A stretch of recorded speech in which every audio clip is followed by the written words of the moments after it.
जय हिंद। मैं क्लास 9 का मैथ पढ़ा रहा था, जिसके अंतर्गत चैप्टर नंबर 8 स्टार्ट किया था, यानी चतुर्भुज। और चतुर्भुज में प्रश्नावली 8.1 पूरा मैंने कंप्लीट करा दिया है। और इस प्रश्नावली को कराने से पहले मैंने आपको कॉन्सेप्ट सिखाया था कि आखिर में इस प्रश्नावली को कैसे सॉल्व करोगे। अब हम लोग देखने वाले हैं प्रश्नावली 8.2। लेकिन इस प्रश्नावली को देखने से पहले इस प्रश्नावली के अंतर्गत कौन कौन से कॉन्सेप्ट का प्रयोग किया जाएगा उसको हम लोग जानेंगे। ठीक है, तो देखिए, इस प्रश्नावली यानी प्रश्नावली 8.2 को करने से पहले आपको दो नियम जानना है। पहला वो नियम है, पहला नियम मध्य बिंदु का प्रमेय। ठीक है, पहला ये हम लोग जानेंगे कि मध्य बिंदु का प्रमेय। दूसरा हम लोग जानेंगे मध्य बिंदु का विलोम। ठीक है, विलोम प्रमेय।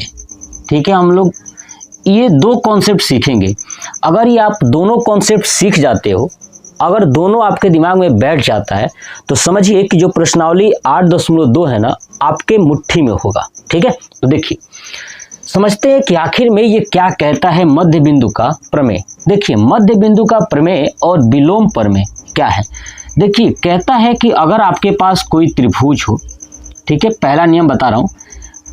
पहला कहता है मध्य बिंदु का जो प्रमेय है, वह कहता है कि अगर आपके पास कोई त्रिभुज हो और इस त्रिभुज की किसी दो भुजा का मध्य बिंदु हो। मान लीजिए कि जितना ये लंबाई है, इसके बीचों बीच में यहाँ पे कोई बिंदु है। ठीक है, और इस भुजा के भी बीचों बीच में कोई बिंदु है, या आप इस भुजा के बीचों बीच में कोई बिंदु ले लीजिए। ठीक है, यानी यदि किसी त्रिभुज की दो भुजाओं के मध्य बिंदु है ना, दो भुजाओं के मध्य बिंदु को मिलाया जाए। देखिए, मिला दिया है ना, यानी कि यदि किसी त्रिभुज की दो भुजाओं के मध्य बिंदु को मिलाया जाए तो यह खींची गई रेखा है ना, ये खींची गई रेखा तीसरी भुजा के समांतर होगी। क्या होगी? तीसरी भुजा के समांतर होगी। अब देखिए, मान लेता हूं ये हमारा त्रिभुज ए बी सी है और मध्य बिंदु ये मान लेता हूं ये डी है और ये ई है।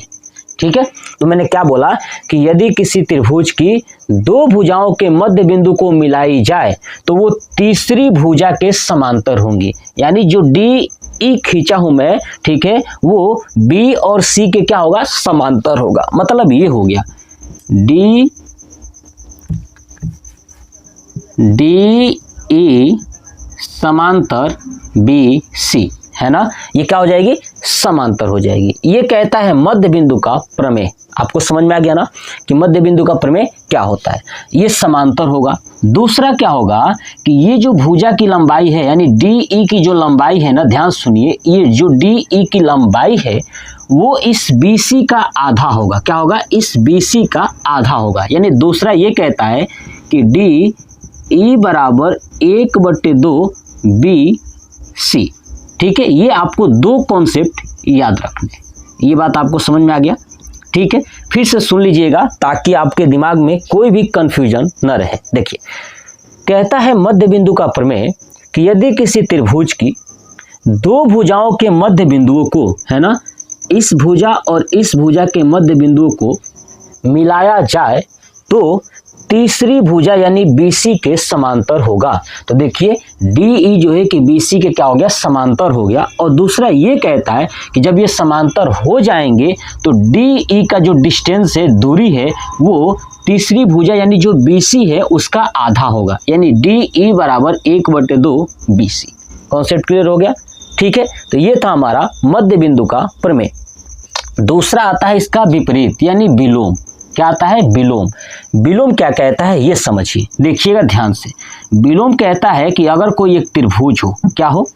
अगर कोई एक त्रिभुज हो, ठीक है, और उस त्रिभुज में किसी एक भुजा के मध्य में, ध्यान सुनिएगा, किसी एक भुजा के मध्य में कोई एक बिंदु हो, क्या हो, कोई एक बिंदु हो, और उस बिंदु से, ठीक है, किसी अन्य भुजा के समांतर अगर एक रेखा खींची जाए, क्या किया जाए, किसी भी भुजा के समांतर, जैसे ये भुजा इस तरह है ना, तो यहाँ से एक समांतर ऐसे खींच लीजिए, या ये भुजा ऐसे है तो यहाँ से ऐसे समांतर खींच लीजिए। आई बात समझ में?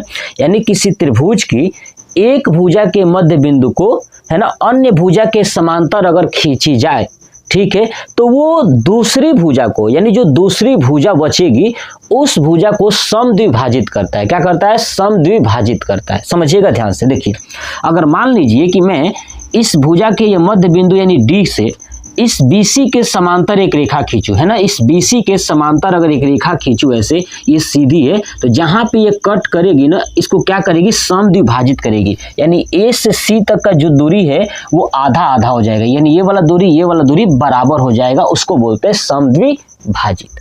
बताइए, समझ में आ गया?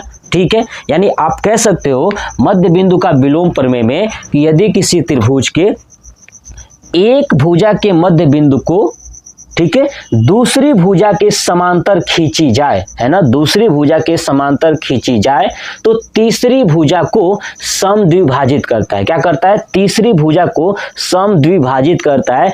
समद्विभाजित, सम मतलब बराबर, द्वि मतलब दो, विभाजित मतलब बांट देना, यानी दो बराबर भागों में बांट देती है। ये मध्य बिंदु का विलोम प्रमेय है, आप नोट कर लीजिएगा। बस इसी दोनों कॉन्सेप्ट का प्रयोग करके हम लोग प्रश्नावली 8.2 को पूरा कंप्लीट करेंगे बेहतरीन तरीके से।